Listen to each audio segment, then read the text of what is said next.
चलिए दोस्तों बात करते हैं इस एक और नए क्वेश्चन के बारे में। इस क्वेश्चन में एग्जामिनर ने कहा है दो संख्याओं का HCF 21 है और उनका LCM HCF का 2 to 1 टाइम है। यदि कोई एक संख्या 200 और 300 के बीच में है तो दूसरी संख्या के अंकों का योग बताना है।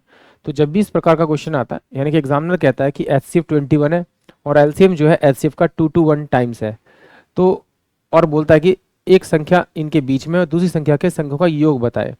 तो सिंपल सी बात है, कुछ नहीं करना, इस HCF से इस HCF को डिवाइड कर दीजिए। उसके बाद जो आपको वैल्यू मिलेगी वो A इंटू B की वैल्यू मिलेगी, यानी कि 2 to 1 ये आपको वैल्यू मिलेगी। इन दोनों का क्या कीजिए, आप फैक्टर तोड़ दीजिए। तो ये 13 आएगा, तो 13 एकम 13 और 13 सत्रह 91, 13 सत्रह 91, यानी कि एक मेरे पास फैक्टर आएगा 13, दूसरा मेरे पास 17 आएगा। अगर इसको मैं HCF यानी 21 से दोनों को मल्टीप्लाई करूँ तो मेरे पास एक नंबर आएगा 13 और 13 दूनी 26, यानी कि 273 एक वैल्यू आएगी। इसको मल्टीप्लाई करूँगा आपका तो ये 17 और 17 दूनी 34, तो ये मेरे पास में 357 दूसरी वैल्यू आएगी। इसका मतलब ये वाली वैल्यू तो मेरी इन दोनों के बीच में है। इस वैल्यू का सम बताना है, यानी 8 और 7 15, यानी कि ऑप्शन जो डी होगा वो इस क्वेश्चन के लिए करेक्ट होगा। अगर इस तरह से नहीं करना तो चलिए आइए इसको एक बार डिटेल समझते हैं। मुझे मालूम है कि उसने क्या दे रखा है, एलसीएम जो दे रखा है वो दे रखा है HCF का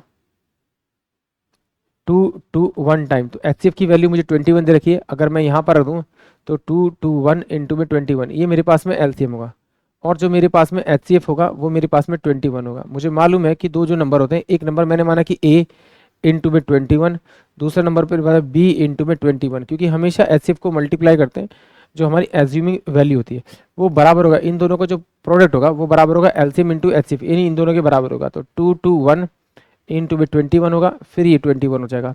ये देखिए इससे ये वाली वैल्यू इससे वाली कट गई, यानी A इंटू में B आ गया आपका 2 to 1। तो यहाँ पर भी डायरेक्ट मैंने यही किया था, इस HCF से HCF काटा तो ये मेरे पास में A इंटू B की वैल्यू मेरी बन गई थी। और जब इसका फैक्टर तोड़ा तो मेरे पास फैक्टर आया 13 और ये मेरे पास 17 आया।